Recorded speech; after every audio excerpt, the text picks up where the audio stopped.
സൗരയൂഥപഥത്തിലെന്നോ സംഗമപ്പൂ വിരിഞ്ഞു. മേഘദൂതിലെ മോഹം പൂവിലെ പൊൻപരാഗമായി നിറഞ്ഞു.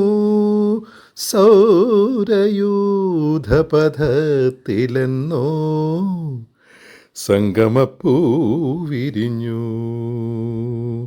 സംഗമപ്പൂ വിരിഞ്ഞു. കഴിഞ്ഞ ഒരു വർഷക്കാലമായി ചേർപ്പിൽ എല്ലാ ഞായറാഴ്ചയും സ്ഥിരം വേദിയിൽ നടക്കുന്ന ഒരു വലിയ സംഗീത ആസ്വാദക കൂട്ടായ്മയാണ്, ആലാപന കൂട്ടായ്മയാണ് പാട്ടുകൂട്ടം. എൻ്റെ ഏറ്റവും പ്രിയപ്പെട്ട സുഹൃത്ത് ചാക്കോടി അന്തിക്കാടും അദ്ദേഹത്തിൻ്റെ സഹധർമ്മിണിയും സംഗീതജ്ഞയുമായ ഡോക്ടർ KT ശ്രീജ ടീച്ചറും മകനും സംഗീത സംവിധായകനുമായ തിയോയും നേതൃത്വം നൽകുന്ന ഒന്നാണ് പാട്ടുകൂട്ടം. പേര് തന്നെ വളരെ മനോഹരമാണ്. ചേർപ്പിലും അതുപോലെ തന്നെ ചേർപ്പ് പഞ്ചായത്തിൻ്റെ സമീപത്തുള്ള മറ്റിടങ്ങളിൽ നിന്നും ഒട്ടേറെ പേർ ഞായറാഴ്ച ഒരു തീർത്ഥാടനം പോലെ ഗാനമാലപിക്കാൻ ചേർപ്പിലെത്തുന്നു. 49 ഞായറാഴ്ചകൾ പിന്നിട്ട് ഇന്ന് 50ാമത്തെ പാട്ടുകൂട്ടത്തിൻ്റെ ആലാപനത്തിൻ്റെ ഞായറാഴ്ചയാണ് എന്നറിയുന്നതിന് സന്തോഷം. ഞാനൊരു ഗാനാസ്വാദകനാണ്. സംഗീതവും നാടകവും സിനിമയും സാഹിത്യവുമൊക്കെയാണ് എൻ്റെ ഇഷ്ടവിഷയങ്ങൾ. പാട്ടോളം നമ്മെ സന്തോഷിപ്പിച്ചിട്ടുള്ള മറ്റൊരു ശ്രവണകല ഉണ്ട് എന്നെനിക്ക് തോന്നുന്നില്ല. പ്രത്യേകിച്ചും ചലച്ചിത്രഗാനങ്ങൾ, നാടകഗാനങ്ങൾ, ലളിതഗാനങ്ങൾ തുടങ്ങിയ സംഗീത ശാഖകൾ.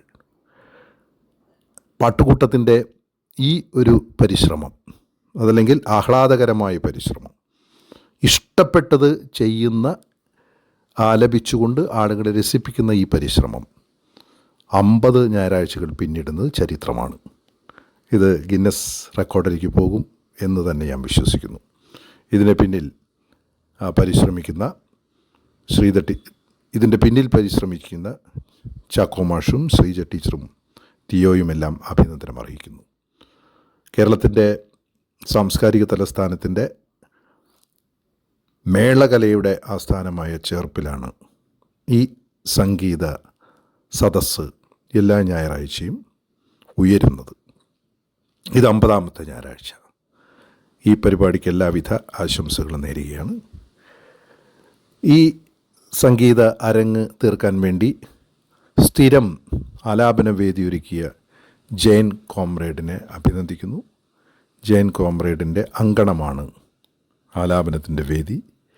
അതുപോലെ ഈ വലിയ സംഭവം എന്ന് തന്നെ പറയട്ടെ, ഇതിന് ശബ്ദ ക്രമീകരണങ്ങൾ, സൗണ്ട് സിസ്റ്റം നൽകുന്ന സൈമനെ അഭിനന്ദിക്കുന്നു.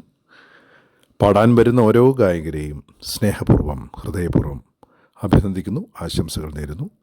50ാമത്തെ ഈ പാട്ടുകൂട്ടം സ്ഥിരം പാട്ടുവേദിക്ക്, ആലാപനത്തിന് എൻ്റെ ഹൃദയം നിറഞ്ഞ ആശംസകൾ. All the very best. സംഗീതം എന്നും ഇത്തരത്തിലുള്ള അവതരണങ്ങളിലൂടെ നിലനിൽക്കട്ടെ. All the very best.